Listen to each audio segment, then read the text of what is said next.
Assalamu alaikum students, and welcome back to my YouTube channel. Today we are going to study Gauss's law. So first of all, before starting the topic, we should know about the concept of electric flux. So we have studied it. Electric flux is number of electric field lines passing through unit area, and it is a vector quantity. Its formula is phi equals to E dot A, or EA cos of theta. So we will use this concept of electric flux in Gauss's law. Statement की तरफ हम आते हैं तो सबसे पहले तो हमें ये पता होना चाहिए कि why there is the need to apply the Gauss's law if we have Coulomb law. So Coulomb's law has some sort of limitations. सबसे पहले हम वो limitations देखते हैं और उसके बाद हम Gauss's law की तरफ आते हैं. So students, these are few limitations के कुछ हमारे पास लिमिटेशंस हैं कूलम्स लॉ की, जिस वजह से हम कूलम्स लॉ को कम्प्लेक्स केसेस में अप्लाई नहीं कर सकते. सबसे पहले तो ये है कि कूलम्स लॉ जो है वो फंडामेंटल लॉ है इलेक्ट्रोस्टैटिक्स के लिए, जिसमें हम लोग जो है फोर्स को, इलेक्ट्रिक फ़ोर्स को फाइंड आउट कर सकते हैं, फ़ोर्स की मैग्नीट्यूड को फाइंड आउट कर सकते हैं. और ये है दूसरा ये पॉइंट है इसका कि कम्प्लेक्स हो जाता है कूलम्स लॉ जब हम आर्बिट्रली जो है या स्फेरिकल बॉडीज़ के अलावा कोई बॉडीज़ लेते हैं, तो उसके लिए जो है वो डिफ़िकल्ट हो जाता है कूलम्स लॉ को अप्लाई करना या इलेक्ट्रिक फील्ड को फाइंड आउट करना बाय यूजिंग कूलम्स लॉ. और थर्ड लिमिटेशन ये है कि कूलम्स लॉ जो है वो लिमिटेड है, या इसकी लिमिटेशन ये है कि सिर्फ स्फेरिकल सिमेट्रिक चार्ज डिस्ट्रीब्यूशन के लिए हम लोग कूलम्स लॉ को अप्लाई कर सकते हैं, अदरवाइज़ इसको नहीं कर सकते.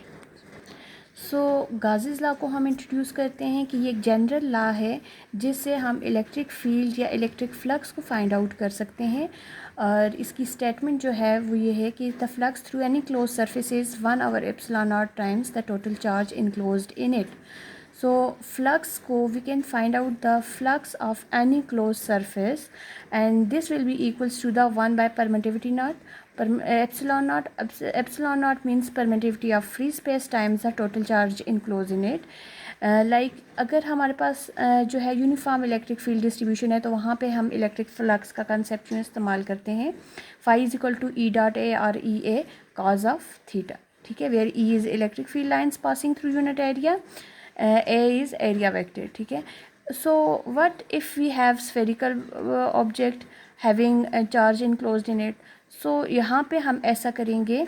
देखें, इस फिगर से आपको पता चल रहा है कि we have a spherical body enclosed in a charge is enclosed in spherical body. ठीक है.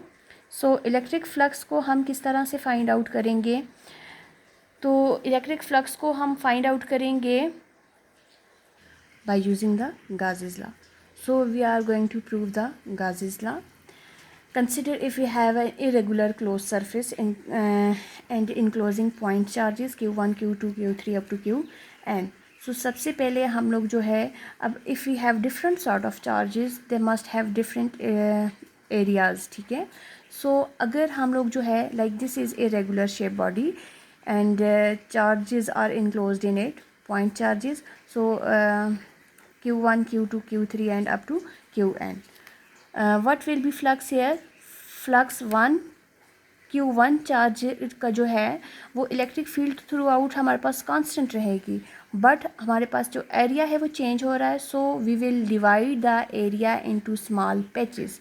सो flux 1 will be E dot A1. Similarly, flux 2 will be E dot A2, and up to so on. Flux n will be E dot AN. अच्छा, जब हम यहाँ से dot को remove करेंगे, as it is a dot product, मैंने आपको बताया था कि ये वेक्टर प्रोडक्ट है, तो जब डॉट को रिमूव करेंगे we will introduce the cos of theta. So it will be E dot A E A cos of theta, और कॉज ऑफ यहाँ पे जो है वो 0 डिग्री का एंगल बन रहा है. सो कॉज ऑफ 0 1 की इक्वल होता है, तो ये अगेन हमारे पास आ जाएगा. अगर हम लिखें E A cos of 0, it will be equals to E A 1. Okay. So यहाँ पे इसी तरह से ये this is electric field of Q1 charge, so this will be of Q2 charge. तो यहाँ पे भी ये हो जाएगा E two A two, similarly EN an. So what we will do next is the total flux through entire surface will be equals to total flux equals to flux 1 plus flux 2 plus flux 3 up to flux n. So values put करेंगे तो it will be equals to flux is equal to Q1 equals to E1A1 plus flux 2 equals to E2A2 plus इसी तरह से flux 3 up to flux n equals to EAN. So आपको पता है कि plus के लिए या सम के लिए we will introduce here the sign of summation और sigma. So it will be sigma E delta A because area is changing here, so we will introduce delta A. ठीक है, तो यहाँ पे जो है इलेक्ट्रिक फील्ड इंटेंसिटी ये तो कांस्टेंट है over the sphere. So submission will be with area vector. It will be flux E equals to electric field is constant and with summation of area vector. So अब E is electric field और Coulomb's law में हमने जो है वो electric field का formula पढ़ा था कि इलेक्ट्रिक फील्ड हमारे पास क्या होती है.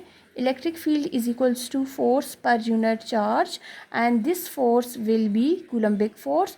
सो यहाँ से जब हमने इसको कैलकुलेट किया था तो कूलम्बिक फोर्स क्या है KQ into Q naught divided by r square into एक Q जो है ये वाला, तो so Q will be cancel with Q. We are left with E is equal to KQ naught divided by r square. This is the formula of electric field intensity and we will put this formula in this equation. So it will be flux is equal to KQ naught और we can simply से Q divided by r square into summation of area. So यहाँ पे K की value put करेंगे तो it will be K is equal to 1 divided by 4 pi epsilon naught and Q over r square area unit vector. So delta A or epsilon A is the total area enclosed by spherical surface and we know that total area enclosed in spherical surface this is equals to 4 pi r square. सो यहाँ पे हमारे पास कुछ terms जो हैं वो cancel हो रही हैं. 4 pi will be cancel out with 4 pi r square से कैंसिल हो जाएगा. We are left with total flux through close surface is equals to Q divided by epsilon naught and this is the proof of Gauss's law. What Gauss's law states? Gauss's law states that the electric flux through any closed surface is 1 over epsilon naught times the total charge enclosed in it. So this is only charge. So we will find the total charge enclosed in surface. So in order to calculate electric flux through irregular closed surface enclosing point charge Q1, Q2, so what we will do is flux equals to total flux is equal to if charges are divided, so it will be Q1 divided by epsilon naught plus Q2 divided by epsilon naught plus up to Qn divided by epsilon naught. So अब जब हम इनका total find out करेंगे total charge sum of total charge क्योंकि epsilon naught is the permittivity of free space, it will be constant over the surface and the change is Q1, Q2 and Q3 and we will write this equation as epsilon E is equal to total charge enclosed in surface divided by permittivity of free space. This is the final proof of Gauss's law for irregular shaped bodies. So यहाँ से हमें क्या पता चलता है? It clearly shows कि electric flux जो है it depends on charge and it depends on free space or we can say it depends on medium, but it does not depend upon the shape or geometry of closed surface. So students stay tuned, next lecture जल्द ही upload होगा. इसको आपने देखना है, समझना है, सुनना है एंड कमेंट करना है. अगर आप चैनल पे न्यू हैं तो चैनल को सब्सक्राइब लाजमी भी करना है. अल्लाह हाफिज़.